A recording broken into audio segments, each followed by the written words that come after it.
исцелишь нас, Господь, через Иисуса Христа, Сына Своего, Господи.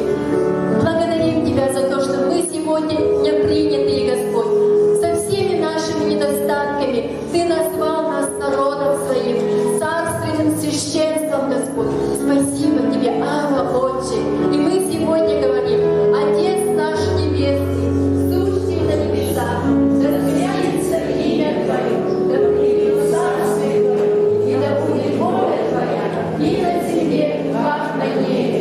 Хлеб наш насущный, дай нам на сей день, и прости нам долги наши, как и мы прощаем должникам нашим. И не веди нас в искушение, но избавь нас от лукавого, ибо Твое есть царство, и сила, и слава во веки. Аминь. Слава и хвала, Святой Божий. Благодарим Тебя, благодарим за милость и благодать этого дня. Пусть каждая секунда, каждое мгновение этого дня будет наполнено Твоим святым присутствием, Господь. И просто, Дух Святой, мы ожидаем Тебя. Ты уже здесь. Прикоснись в сердец наших, Господь. Прикоснись, чтобы открылись наши сердца, Господь. Чтобы открылись наши очи духовные, Господь. Чтобы отверзлись уши, чтобы слышать Тебя. Дух Святой, Ты наполнил это место Своей славой, Господь. Пусть высвобождается Твоя благодать, Господь. Пусть высвобождается Твои дары, Господь, во имя Иисуса Христа. Спасибо Тебе за эту церковь, Господь, которую Ты насадил, Иисус. И Ты сказал, что церковь не одолеет врата ада. Это значит, что мы всегда, Господь, во все дни жизни Своей на этой земле мы будем в безопасности, под крылом Твоим, Господи. Благодарим Тебя, Отец. Спасибо, Господь, за нашего пастора, Господь, Алексея. И сейчас они с Ларисой, нашей сестрой, находятся во Владивостоке на конференции, семейной конференции, Господь. А потом они поедут в Хабаровск, Господь, на пасторскую конференцию, Господи. И мы благословляем, Господь, всем сердцем, Господь, теми благословениями, которые Ты имеешь для их, Господь, для их духовного возрастания, для их служения перед Тобой, Господь, для их служения как пасторов этой церкви. Мы благословляем их, Господь, сердца, чтобы у них сердца, Господь, были благодатной почвой, Господь, чтобы они принимали Твой огонь, Господь, чтобы нести к народу во имя Иисуса Христа, ради того, чтобы имя Твое прославилось, ради того, чтобы Царство Твое распространилось. Мы благодарим Тебя, Господь, за каждого служителя, прославление, Господь, тех служений, Господь, которые есть в нашей церкви. Мы благословляем сегодня Любовь Николаевну. Ее уста благослови, Господь, обильно. Изливай свой елей через ее уста, Господь. Пусть то семя, которое будет сегодня посеяно в наших сердцах, оно даст обильный урожай, Господь, чтобы наши мысли изменились, чтобы наша жизнь изменилась, чтобы наши ближние, они были благословлены нами. Во имя Иисуса Христа, спасибо Тебе, Господь. И Ты сказал в Слове Своем, чтобы прежде всего мы совершали молитвы за начальство, за власти, за всех людей, Господь, чтобы нам иметь благодатную жизнь, Господь, чтобы нам спокойно жилось. И мы сегодня благословляем правительство наше, Господь,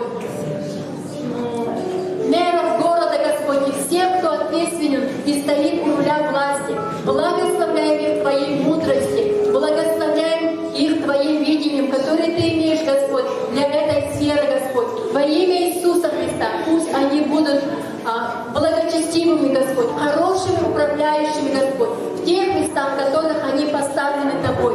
И будет, Господь, Твое благословение над ними. Благословляем, Господь, каждого человека, который еще не встретился с Иисусом Христом в этом городе, в этой стране, чтобы эта встреча состоялась. Мы благословляем их сердца, призываем имя Господа нашего Спасителя в их сердца, чтобы они обрели дар вечной жизни и спасение в Иисусе Христе. Благодарим Тебя, Иисус Христос. И сейчас, Господь, мы хотим помолиться за наши нужды, за исцеление. Во славу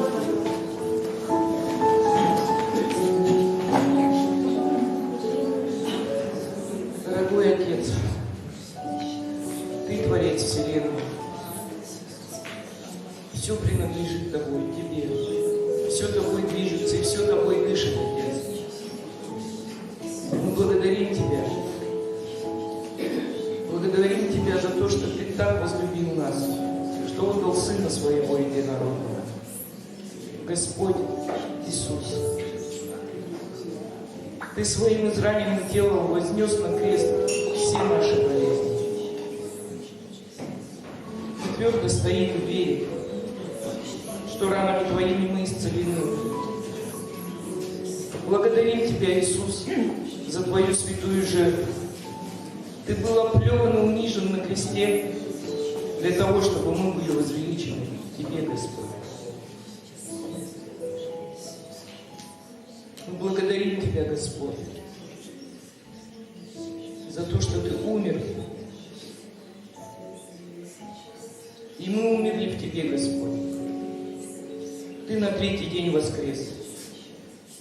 И мы воскресли в Тебе, Господь. У нас новое тело. Мы не принадлежим ветхому телу, но мы должны заботиться о нем, пока мы живем в нем, потому что Ты не фокусник, который исполняешь все наши прихоти. Мы сами должны заботиться о своем теле, заботиться о своей душе и своем духе.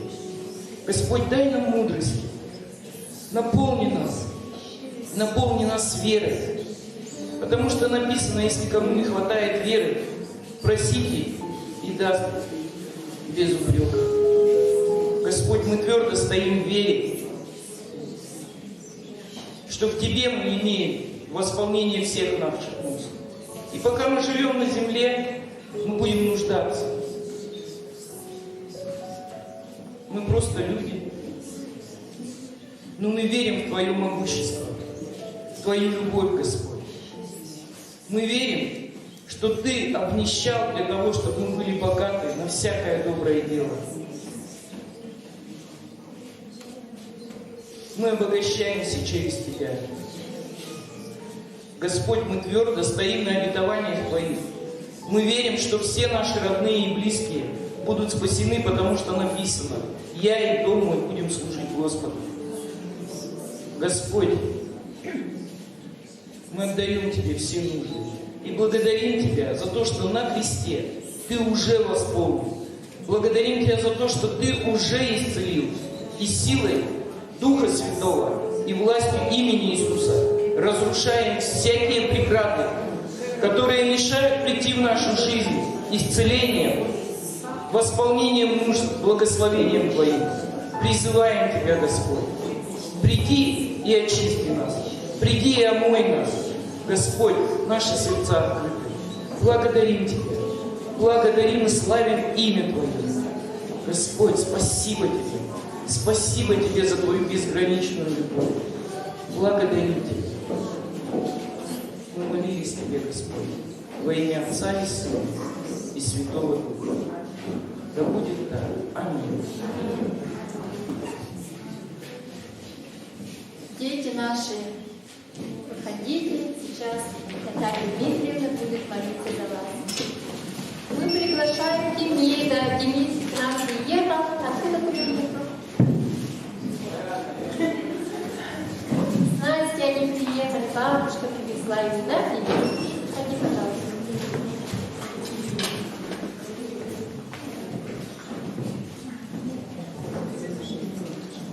Все, да? Все ребята собрались. Добрый день, дорогая церковь.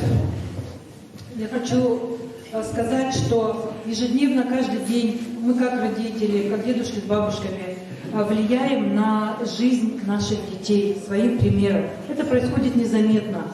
И точно так же еще большее влияние оказывает наша молитва. Когда мы за них постоянно молимся, благословляем, это еще большее влияние оказывает на их жизнь.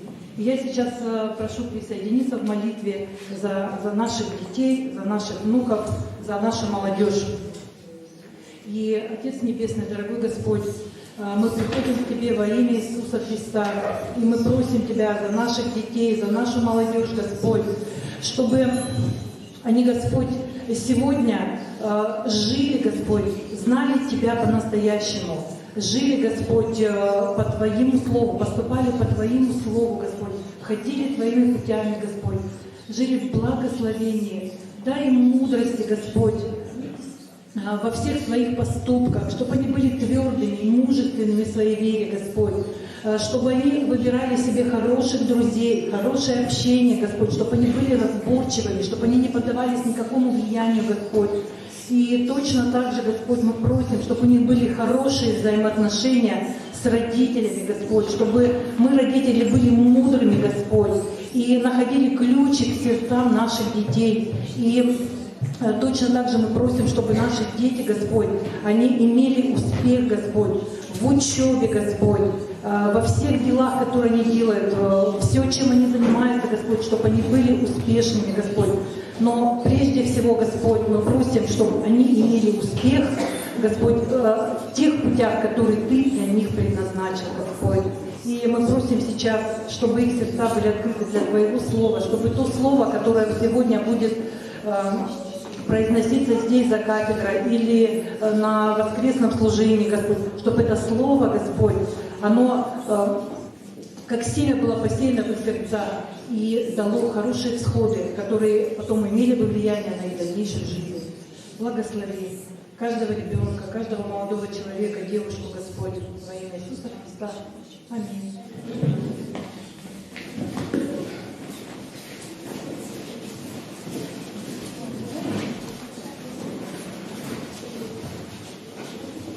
Также благословляем родителей мудростью Божией, чтобы они наставляли своих детей по Слову Божьему. И благословляем служителей детской воскресной школы, чтобы Господь через них наставлял наших детей, которые являются будущими влиятельными людьми этого мира. Они будущее, они уже свет и соль этой земли. И сейчас я приглашаю вас совершить еще один час нашего завета с Господом.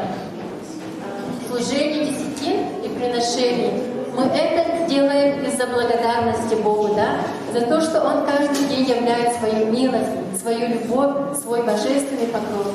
И будем это делать с радостью, не с принуждением, ибо доброходно дающего любит Бог. Аминь. Сегодня, как мы уже ожидаем, с нами будет словом делиться наша Любовь Николаевна.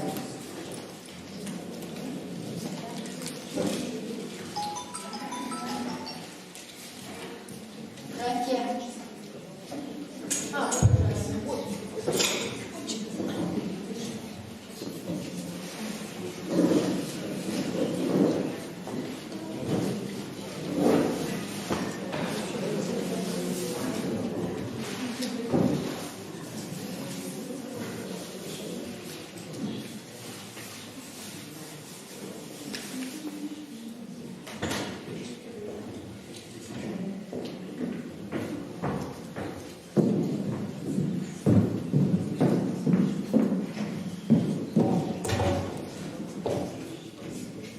Добрый день, драгоценные.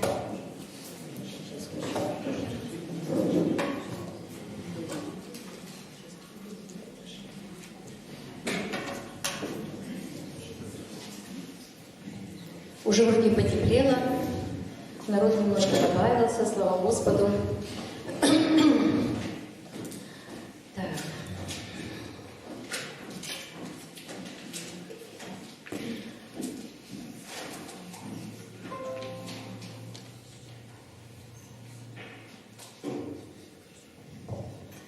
Две недели назад, буквально 6 марта, мы с вами затронули такую фундаментальную тему, фундаментальные такие вещи, и мы рассмотрели одно из христианских таинств. Те, которые были, наверное, помнят, да? Таинство, которое происходит в теле Христа, то есть в церкви. И мы рассматривали причастие. Причастие. Некоторые помнят, кто был. Сегодня мы продолжим тему таинств. Но вначале давайте все вместе, дружно, попробуем все-таки перечислить, какие же основные таинства церкви. теле Христа. Какие? Первое, с чего начинается? Первое. Рождение свыше. Второе. Крещение, да, или Духом Святым, может быть второе, или крещение водное. Совершенно верно. Третье, четвертое, вернее, какое вы знаете? Причастие, правильно. И еще крещение, что еще есть? Крещение огнем, драгоценное. Крещение огнем. Это основные таинства, которые происходят в церкви. И так как мы с вами сегодня, я предлагаю поговорить о трех из них. То есть мы упустим, естественно, причастие, потому что мы целую тему этому посвятили 6 марта. И тема замечательная, я думаю, кто слушал, или еще впереди послушал, будет благословен. Но и тему водного крещения мы также сегодня рассматривать не будем. Почему? Потому что обычно, когда кто-то принимает такое решение, что хочет заключить завет с Господом, мы проводим в церкви целое учение. И поэтому сегодня мы с вами рассмотрим оставшиеся 3 таинства. Значение и важность каждого из перечисленных вот таких таинств, его не переоценить. Оно огромное и просто не поддается измерению. Пережив однажды какое-то из них, человек уже не остается прежним. Это просто невозможно. Все они совершаются однажды в жизни. Исключение только что? Что исключение является? Что является не однажды в жизни? Причастие, совершенно верно, которое можно совершать многократно в любое время.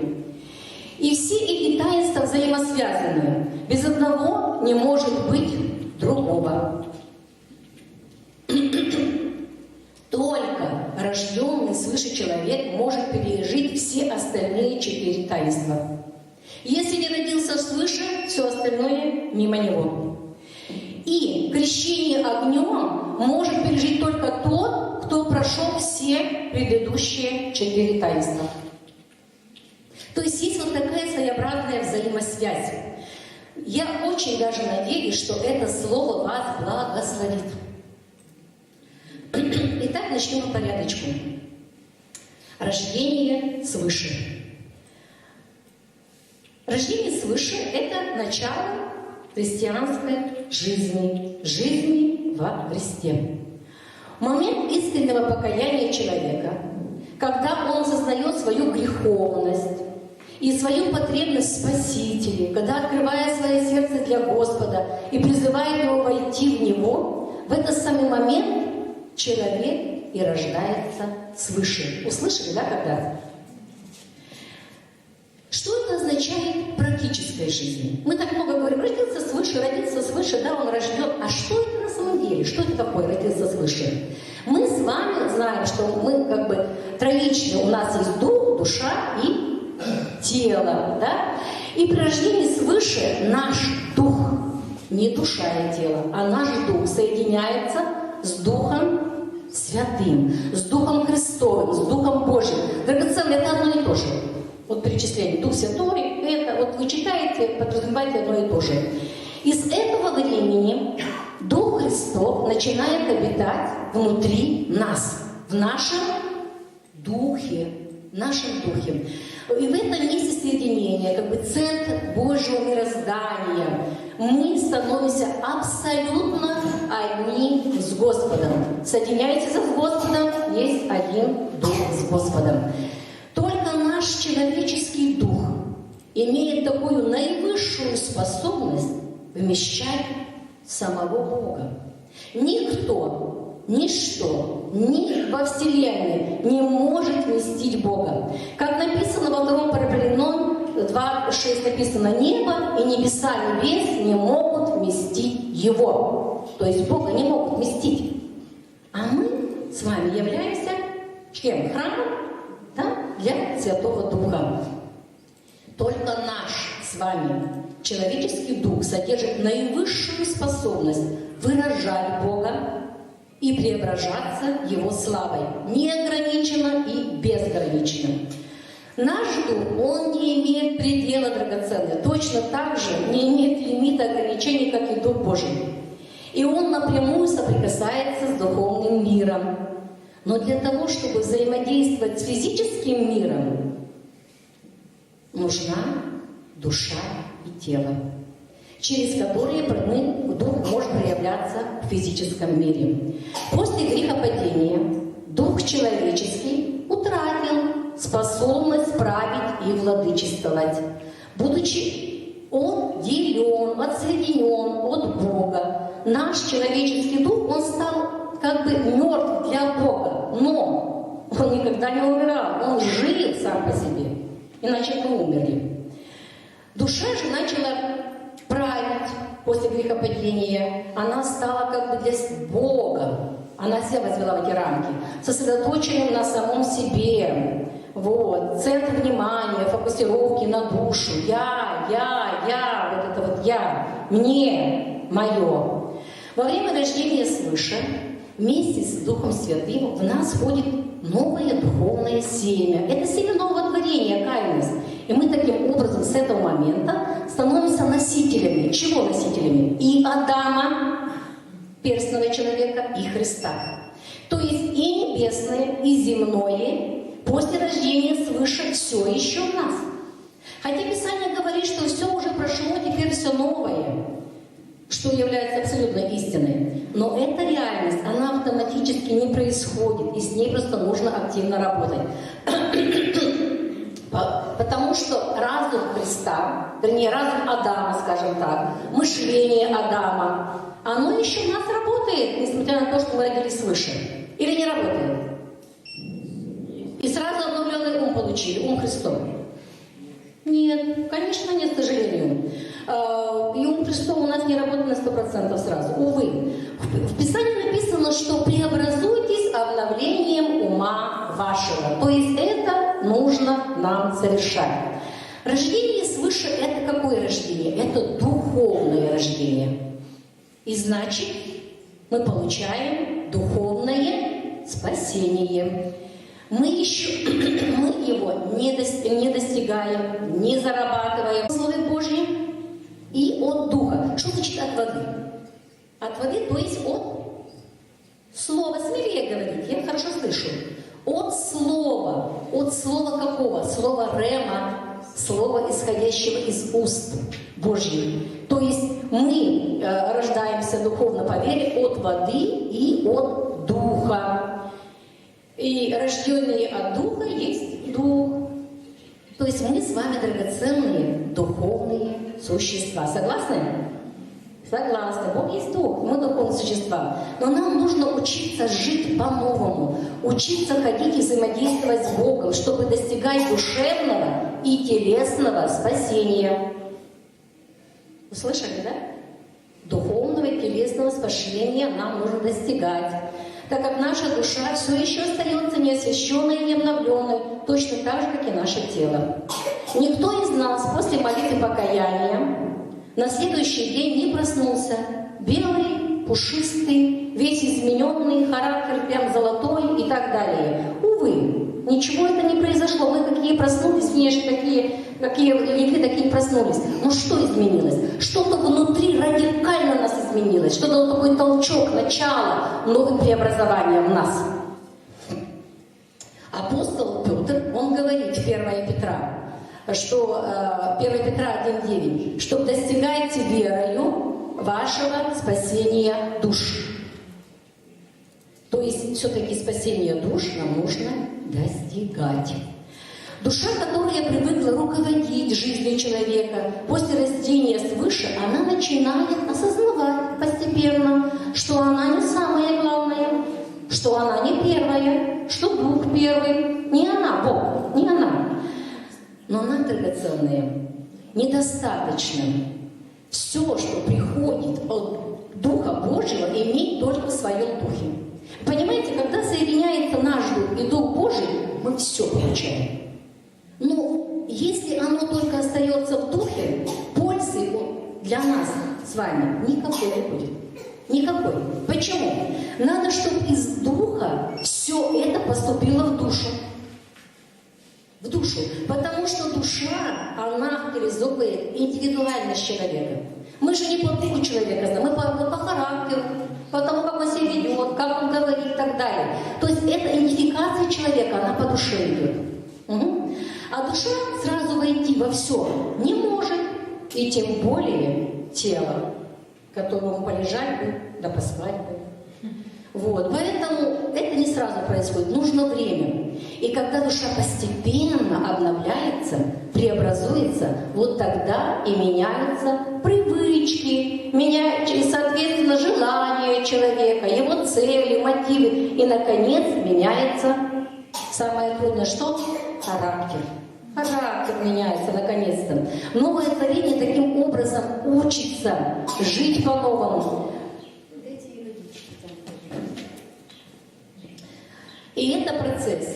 И в этом процессе освящения души все то, что во время рождения человека свыше попало в дух, начинает проникать в душу, наполнять ее всем этим, и затем через душу, как через проводник. Душа становится проводником, понимаете, того, что в духе. Как через проводник, вот уже мы с вами, задействуя осознанно свое сознание, вот, учимся высвобождать все это в тело. То есть дух, задействуем сознание, через душу как проводник высвобождаем это тело. Для чего? Для чего нам все это, что в духе, нужно в тело, чтобы оно перешло? Чтобы тело, оно могло высвобождать все эти вещи. Божью силу, славу, свет, огонь, жизнь, елей. Это мы высвобождаем через тело. Через тело, соприкасаясь. Есть достаточно много зафиксированных случаев, когда люди, ну, Божьи люди, конечно, посвященные, когда они светились как светильники. Светильники. Я сейчас, вот мне приходит пример, я, к сожалению, не посмотрела фамилии, имена, но простите меня, я думаю, это не столь важно, но я вам расскажу реальный случай жизни. Когда один буддийский монах, он настолько была у него сильная энергетика, он медитировал, что на несколько километров снег таял. Вот он поднимался над землей, и на несколько километров таял снег. Но к нему пришла одна пророк, мистик, вот я ее фамилию как раз сейчас вам не скажу, реальный человек. И когда она зашла к нему на аудиенцию, и она засветилась вся, как вот просто яркий солнечный свет, он упал и сказал: «Я хочу узнать этого Бога».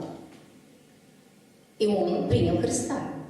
Понимаете, это работает, когда мы действительно, а этого достаточно, если вы посмотрите серьезно даже программы, это есть зафиксированный случай, когда люди начинают вдруг светиться, то есть свет Божий проходит, огонь проходит, и люди начинают являть Божью славу. Когда мы с вами рождаемся свыше, мы получаем в потенциале все. Вот это слово любимое пастора нашего Андрея. Все. Что нам будет нужно, потребуется вообще. И все мы получаем, и все мы с вами получаем сразу же способность жить сверхъестественной жизнью. И все мы сразу же можем начать двигаться в дарах Духа Святого. Аминь? Аминь. Мы знаем примеров достаточно, когда новообращенный, сегодня он покаялся, а завтра уже бегает, евангелизирует, на кого-то руки возложил, кто-то исцеление получил, кому-то там какое-то слово сказал в точку пророческое и так далее. Он вдруг начал двигаться. Почему это становится возможным? Как вы думаете? Потому что Христос уже в нас. А значит, все, кто есть Христос, все, что Он имеет, все, что Он делает, оно уже внутри нас сразу, как только мы действительно родились свыше. И помазание Христа, оно перетекает, льется в нас, на нас. Это благая весть драгоценная, это надежда славы. Но опять-таки, имея духовный потенциал, да, нам надо взаимодействовать с Господом, чтобы открыть себе то, что мы уже имеем. И от этого нашего взаимодействия с Господом будет зависеть процент реализации, насколько эти вещи станут нашим достоянием, частью нас, как единого целого. Потому что согласитесь, что многие, к сожалению, христиане уходят с нереализованным потенциалом. Они не для этого пришли в эту жизнь, чтобы в конце жизни своей там покаяться или покаяться и всю жизнь молчать, и никто не знал, что он христианин и так далее, и не проявиться. Увы, не для этого. Только на несколько процентов многие из нас реализуют потенциал, который у нас есть. Почему? Да, знаете, причина может быть даже банальная где-то. Потому что многие считают, что Бог будет за них все делать. Бог захочет, меня использует. Бог захочет, Он сделает.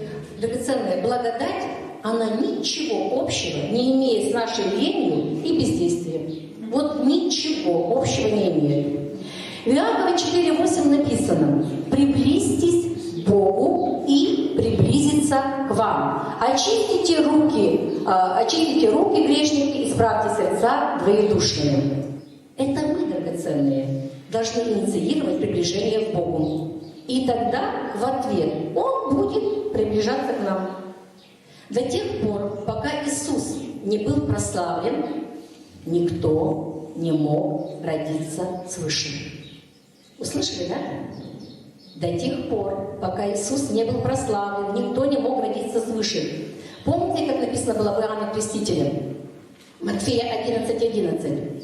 «Истинно, истинно говорю вам, из рожденных женами не восстал больше Иоанна Крестителя, но меньший в Царстве Небесном больше его». Иоанн Креститель, он не был рожден свыше. Какова же цель рождения свыше? Гадать, драгоценно, ничего не надо. Не надо ничего домысливать, потому что в Слове Божьем все четко написано. Прям вопрос-ответ, вопрос-ответ. Читаем два места Писания и отвечаем на этот вопрос. Или вы уже знаете, зачем нам рождение свыше? Те все скромные у нас, все молчат. Ну ладно, давайте зачитаем два места Писания, они сами на себя скажут. Иоанна 3. Иисус сказал ему в ответ: «Истинно, истинно говорю тебе, если кто не родится», это помните кому, да? «Если кто не родится свыше, не может увидеть Царствие Божьего». Есть ответ? 5 стих. Иисус отвечал: «Истинно, истинно говорю тебе, если кто не родится от воды и духа», мы только что объяснили это, «не может войти в Царствие Божье». Есть ответ? Есть. 3 место Писания. 1 Коринфянам 6:17. Мы его сегодня говорили. 1 Коринфянам 6:17. «Соединяющийся с Господом есть один Дух с Господом». Итак, цель рождения свыше. Первое. Увидеть Царство Небесное, стих 3. Войти в Царство Божие, стих 5. И 1 Коринфянам 6:17, то есть быть причастником божества и естества, воссоединиться с божеством, стать одним с ним, то есть ожить для Бога и ходить с ним. Вот она, цель рождения свыше. Когда мы рождаемся свыше, то принимаем то, что Иисус сделал на кресте. Отрезаем себя от деля познания добра и зла, и закона греха и смерти, и подключаемся к закону духа и жизни, и дереву жизни, кто есть Христос.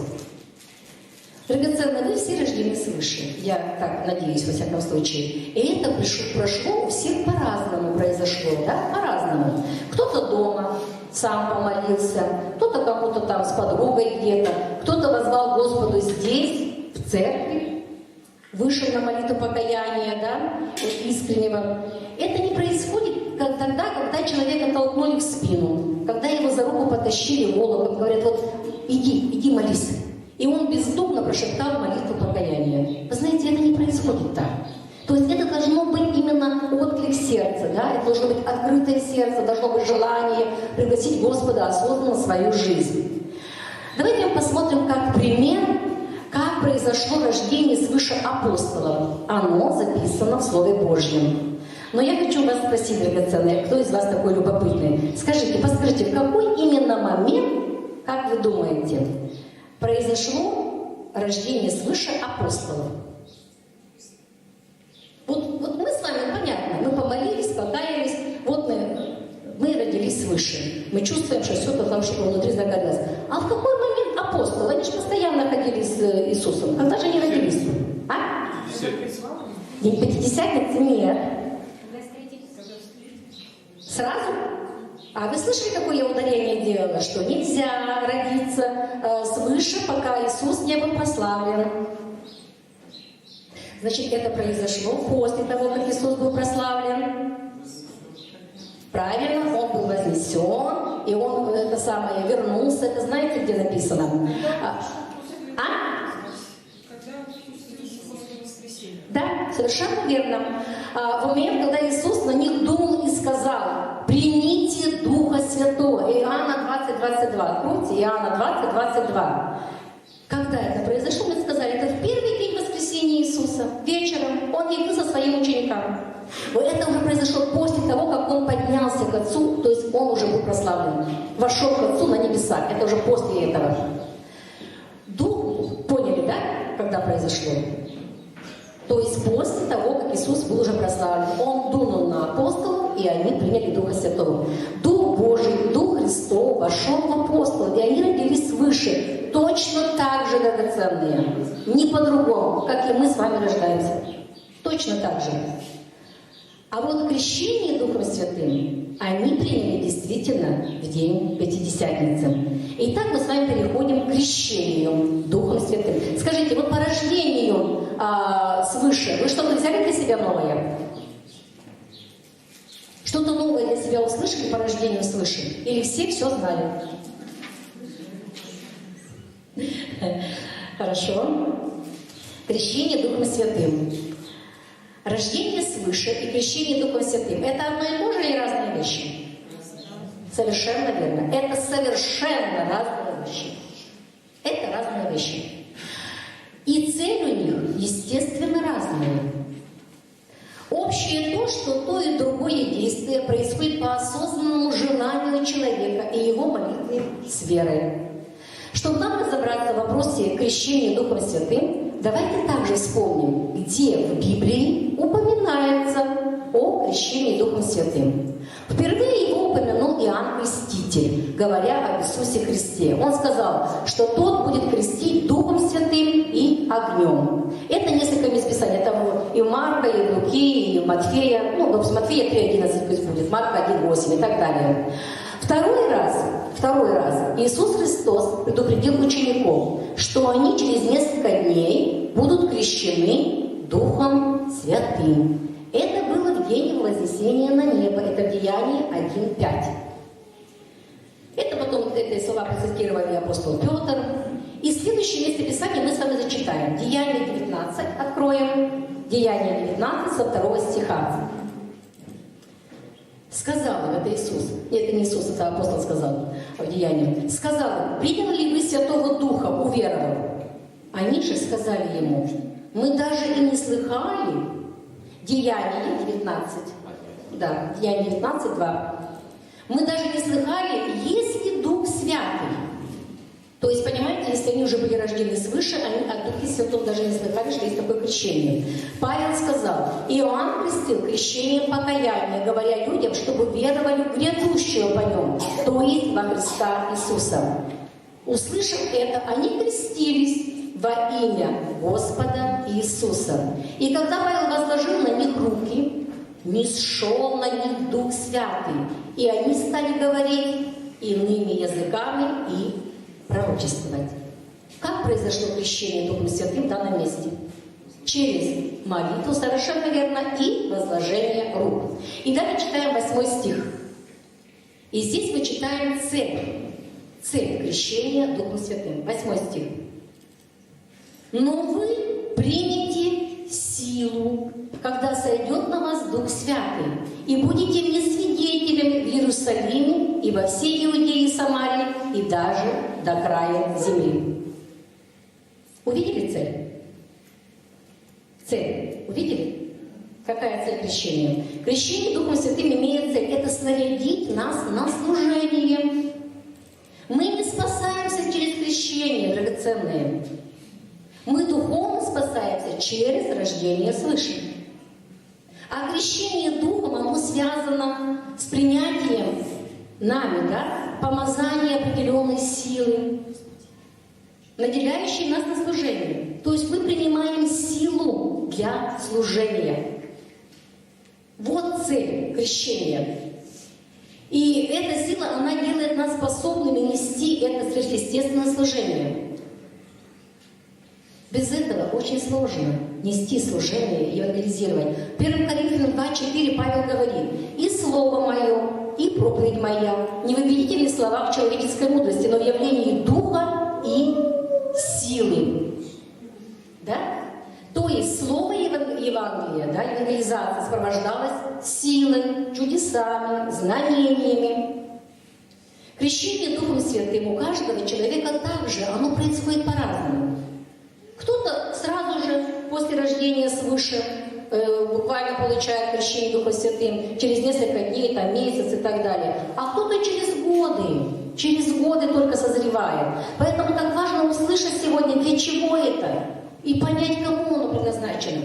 В 90-е годы после евангелизации, я покаялась позже, я покаялась в 2000-х годах, но я наслышала и знаю, что в 90-е годы после евангелизации люди каялись и принимали Иисуса, и сразу же, вот после покаяния, им объясняли, что такое крещение Духом Святым.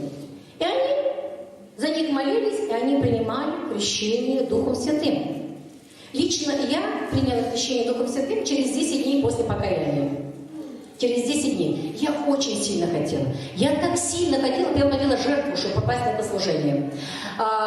Знаете, но мотив мне был совершенно неправильный. Потому что я была новообращенный ребенок, ну что там, новорожденный, скажем так, ничего не понимавший, никто мне не объяснил толком, что это для чего. И у меня мотив был получить, заговорить на их языках. Ну как это? Моя сестра говорит иными языками, а я нет. Ну как это? И мне захотелось получить именно иные языки. Я вообще не понимала смысла, вот, что это гораздо больше, шире, вообще речь. Вот только. Это просто как один из того, скажем так, знаков, что мы крещены. Вот. Итак, давайте смотрите. Через рождение свыше Дух Божий входит куда? В нас. Да? Вы представьте себе, вот я стою, я вдохнула воздух, да? Себя вдохнула. Или вот ребенок мой, ну, Стушка, мой ребенок вот пьет водичку, он пьет в себя, да, внутрь. Это рождение свыше. Мы приняли в себя. А через крещение Духом Святым мы уже вот полностью, мы вошли, погрузились в Дух. То есть какой-то, представьте себе, резервуар с какой-то с кислородом. Вот вы туда погрузились в это полностью, жук туда, или в емкость с водой, жук вот туда. То есть, понимаете разницу, да? Рождение свыше вы в себя, крещение Духом вы в что-то погружаетесь. Баптиза, погрузиться.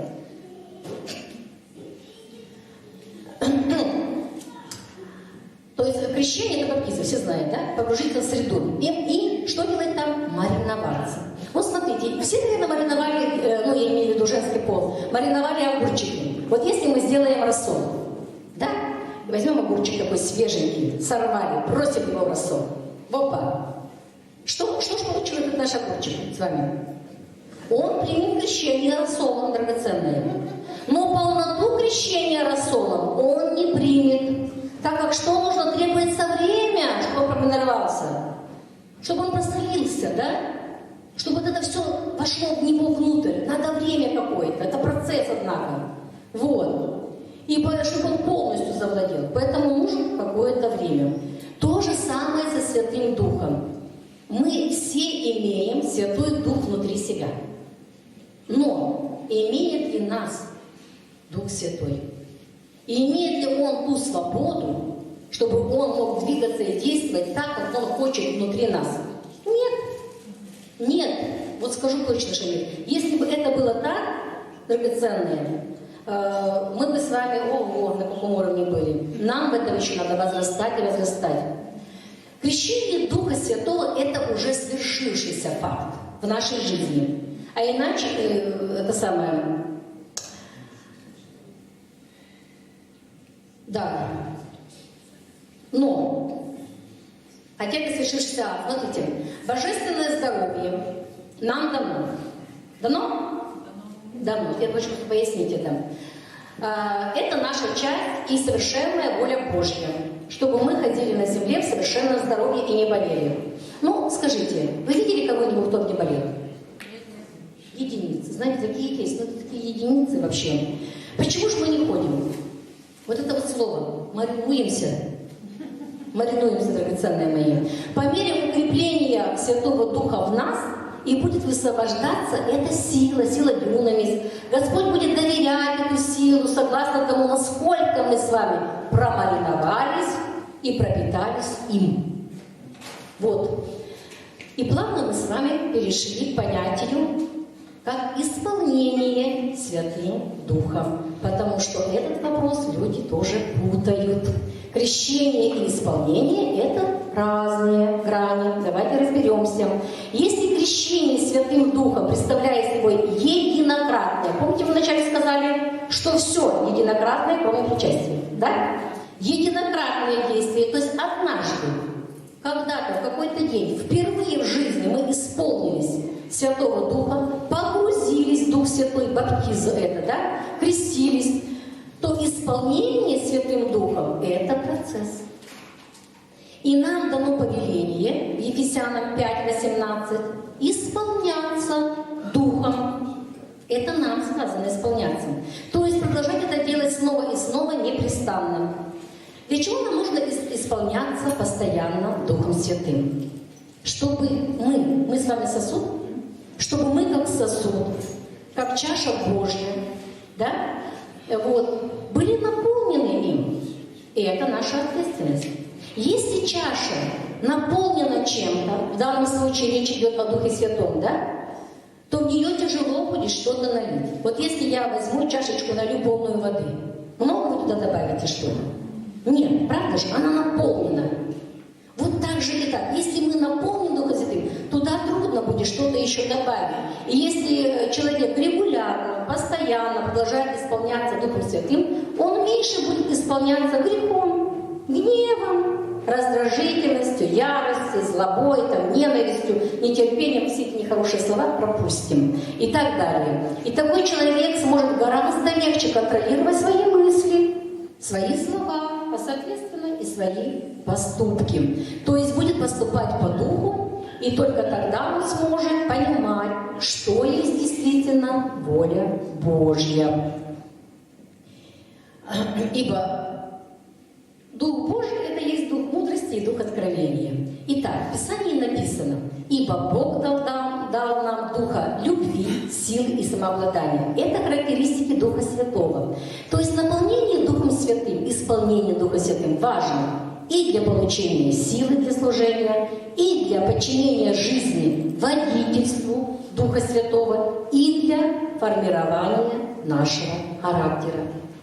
Я понимаю, что все равно у некоторых наверняка завис вопрос. Что значит наполняться Духом Святым, если Он в нас с момента рождения? Есть такое? Но некоторые прям упорно. Ну что значит наполняться? Ну я же получила его, я же родилась свыше. Ну как это больше Духа Святого? Он или есть, или нет? Некоторые так и твердят. Вот есть или нет? Давайте еще раз уточним, разберемся. Мы имеем внутри себя, в своем Духе Иисуса Христа. Имеем? Да. Мы имеем Отца в себе? Да. Потому что Иисус сказал: Отец во мне, я в Отце. Мы имеем Дух Святой в себе? Да. Имеем. Но мы с вами, драгоценные, призваны всю жизнь стяжать Христа, Отца и Дух Святой. Что значит стяжать? Это именно вот это слово «наполняться им». Вся христианская жизнь Серафима Саровского заключалась в том, из его личных слов, в стяжении Духа Святого. Вы понимаете, есть глубина и долгота, широта и высота. И кто-то из нас имеет Дух Святой, но не имеет глубины Духа Святого. Поэтому не мешает нам с вами молиться, чтобы Бог дал нам Святого Духа, дал более глубокое понимание Духа Святого, более близкое отождествление с Духом Святым, более великое ощущение Духа Святого и в большей интенсивности Духа Святого. Потому что мы с вами растем от славы к славе, от силы к силе, от веры в веру. Господу Иисусу надлежит расти в нас, а нам с вами что делать? Умоляться совершенно... Кстати, это тоже таинство, как это все происходит. Иисус еще не в полной мере господствует в нашей жизни. И Он не сидит полностью на престоле нашего сердца. Нам, конечно, мы говорим, что да, на самом деле нет драгоценных. Если бы такое и было, вы бы сами были супермены вообще просто. Супергерои, скажем так, герои веры. Если бы были исполнены Духа Святого постоянно, то ходили бы в помазании силы. Понимаете? А мы пока не ходим в таком помазании. И поэтому даже если люди иногда вот падают, когда на них молятся, да, служителя, иногда раз, руки возложил там или там махнул рукой, они там попадали все. Все лежали. А потом они через некоторое время встали, а как болели, такие болезни остались. Как что-то были проблемы, так и остались. А что ж такое произошло? Что-то ж такое было помазание. А? Как вы думаете? Вы знаете, было помазание присутствия Духа Святого. Да, Дух Святой Он проявился, но это не было помазание силы. Это не было помазание силы, о которой мы говорим. Это проявление силы, это уже другая фраза. Каждый христианин, то есть вот все мы здесь с вами имеем Духа Святого в полном объеме. Услышьте, не капельку, в полном объеме. Но смысл исполняться Духом в том, чтобы верующий, то есть каждый из нас, предоставил Духу Божьему всего себя, полностью.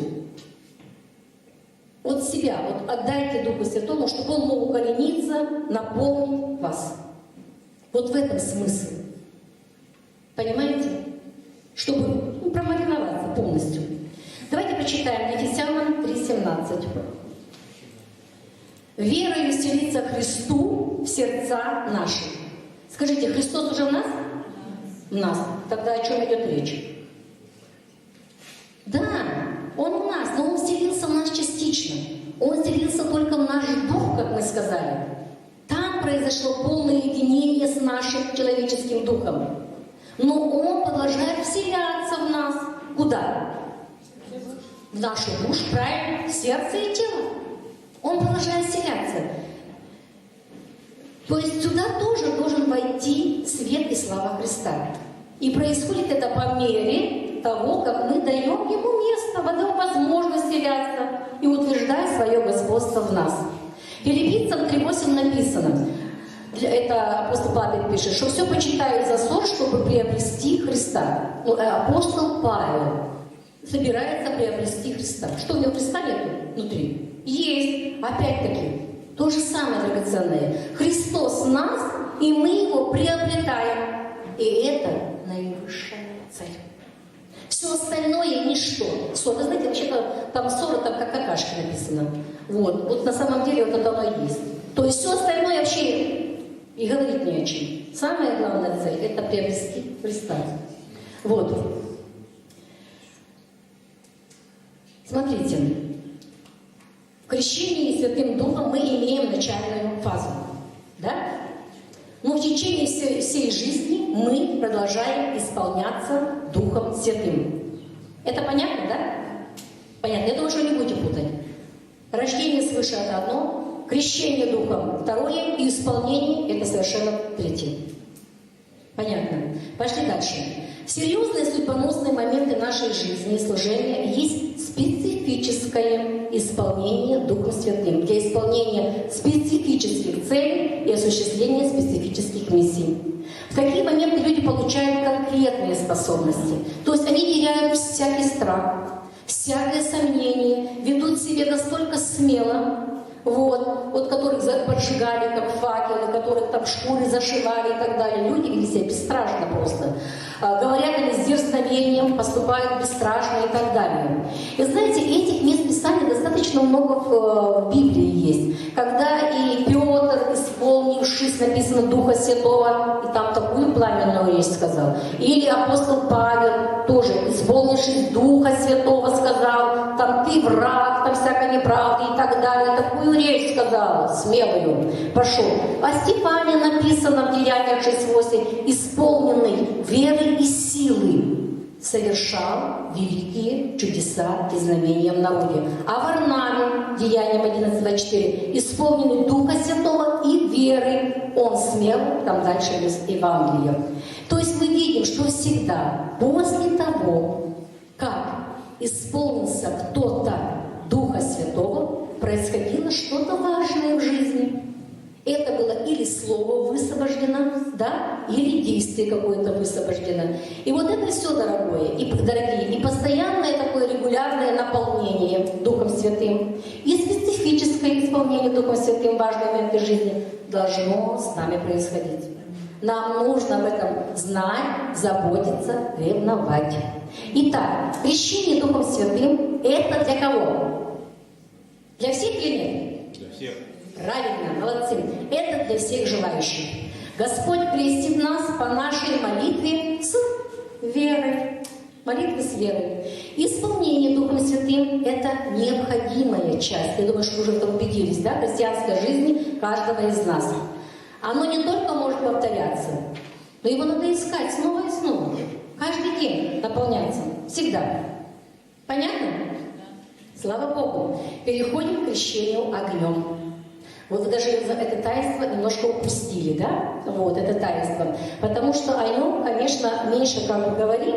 Но вы знаете, сейчас такое пришло время, что я думаю, мы о нем будем говорить все чаще. В последние времена, и я думаю, что это время для нас, для нашего поколения. Это я себе еще отношу к нему. Я уже не говорю за молодежь. Поэтому давайте мы разберемся, что же такое крещение огнем. А вообще я спрошу, как вы думаете, а к кому относится это таинство? Ко всем или к избранным? Все же избранные. Так, с этой стороны говорят ко всем, а эта сторона что говорит? Ко всем избранным. Молодцы. Это относится ко всем, кто рожден свыше, драгоценные. Мы же вначале об этом говорили. Ко всем, кто рожден свыше и крещен Духом Святым. Мы также с вами будем, если удостоимся, крещены огнем. Крещение огнем может произойти через инкаутер, понятно, да? Встречу такую с Богом, да, непосредственно. Через возложение рук служителей. Как угодно, по-разному может произойти. Что же произойдет на самом деле? Что это такое крещение огнем? Как это его отличить? Как бы огонь Божий вот нас поглотит. Вы чувствуете, да? То есть огонь то в нас входило, то мы погрузили, а теперь нас захватывает. Огонь нас захватывает просто, поглощает.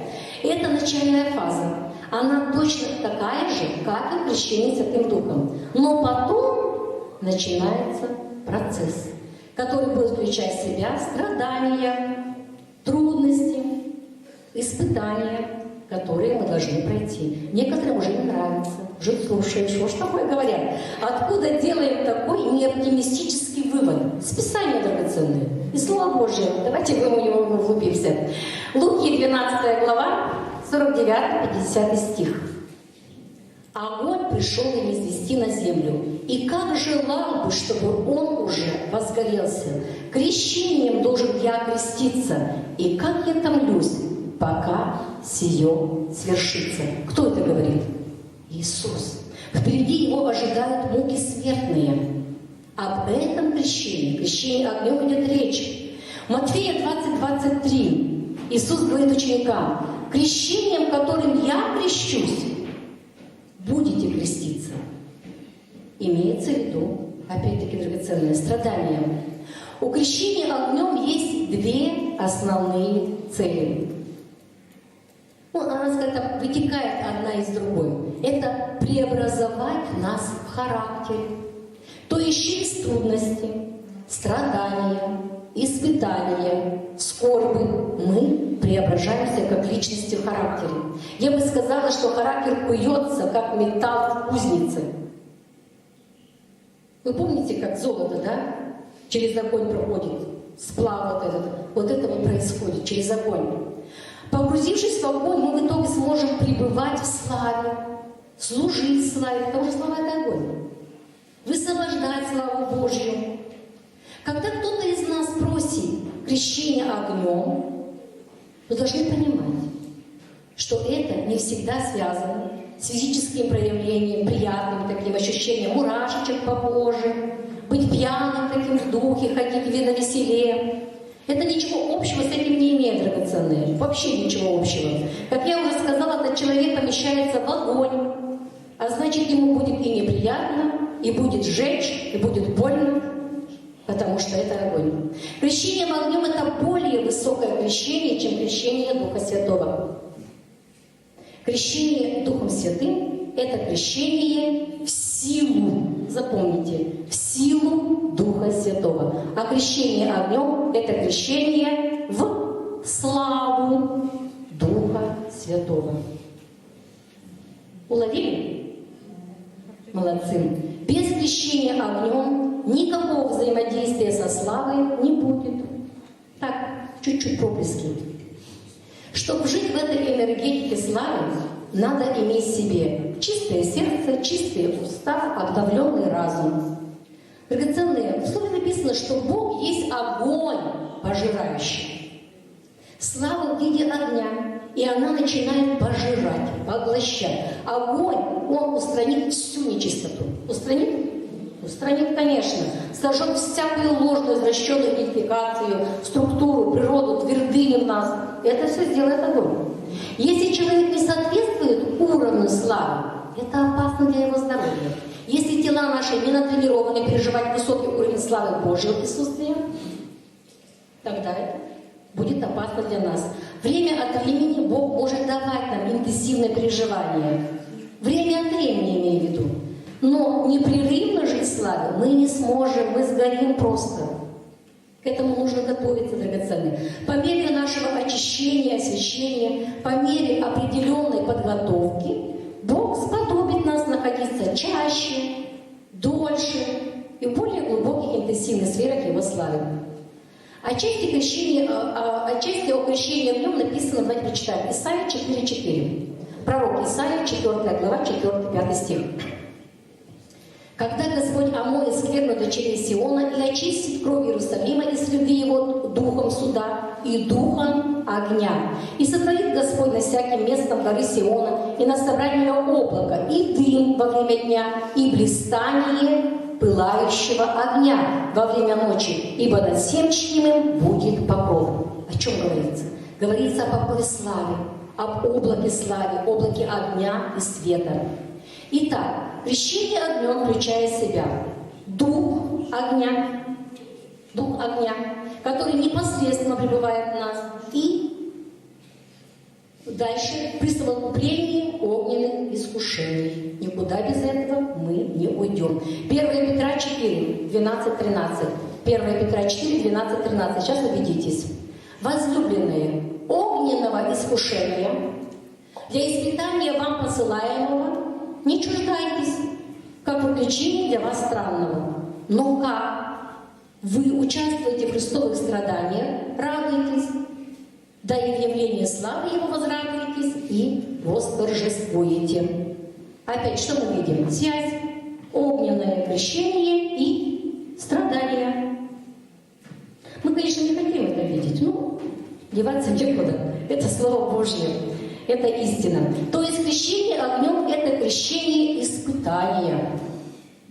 Это крещение, когда происходит прогрессивное завершение, скажем так, человеческого «я».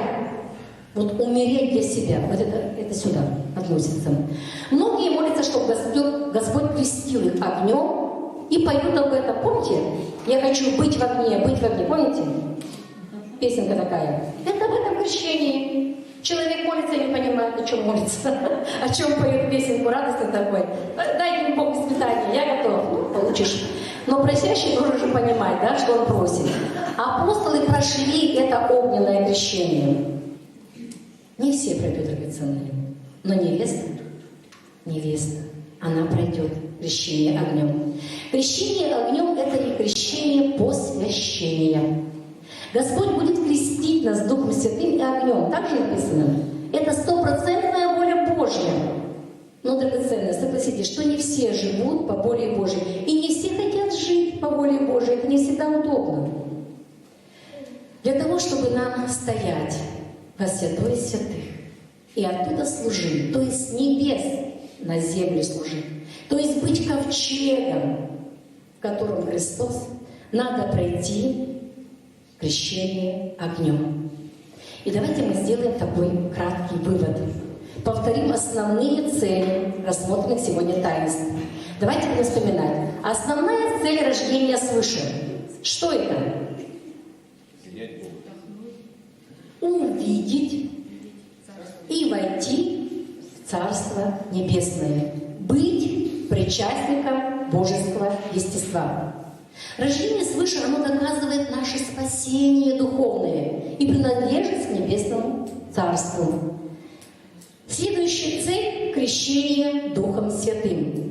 Что это? Для чего нам? Для чего нам крещение Духом? Погрузиться в Дух. Правильно, дать нам сверхъестественную силу, чтобы мы двигались в этой силе как сверхъестественные личности, двигались как свидетели Иисуса Христа.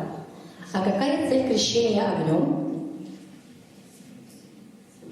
Цель крещения огнем? Слава. Да, правильно. Очищение, прежде всего, да, чтобы через огонь очищать наше. Очищение, чтобы преобразовать наш характер, погрузить нас в огонь, чтобы мы могли пребывать в славе Божьей, служить славе, высвобождать Божью славу. То есть мы могли ходить в природе Божьей. Итак, мы имеем постоянство Духа Святого. Как? Внутри нас, так и на нас. Правильно? В нас пребывает по причине чего? В нас. Рождение свыше в нас по причине. Это внутреннее помазание, которое нас научает. А на нас пребывает по причине чего? Крещение Духом Святым. Да? Мы же погрузились в него. Крещение Духом Святым. Это чаще связано с милостью, да, с аспектами служениями, которые привлекают человека.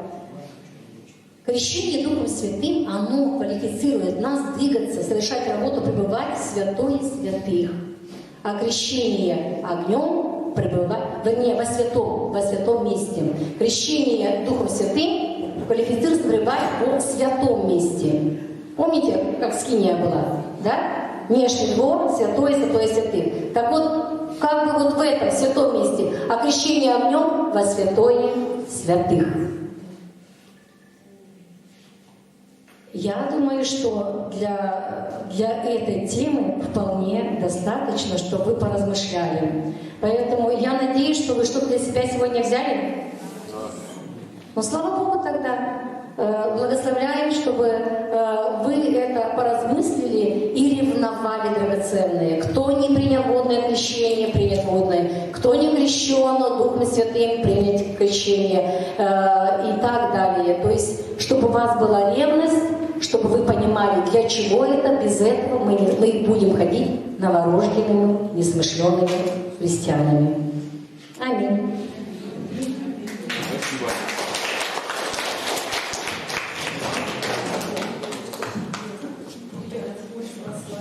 Моя сладкая сидела, все сидела. Слава Богу за Слово Божие, мы даем им обильно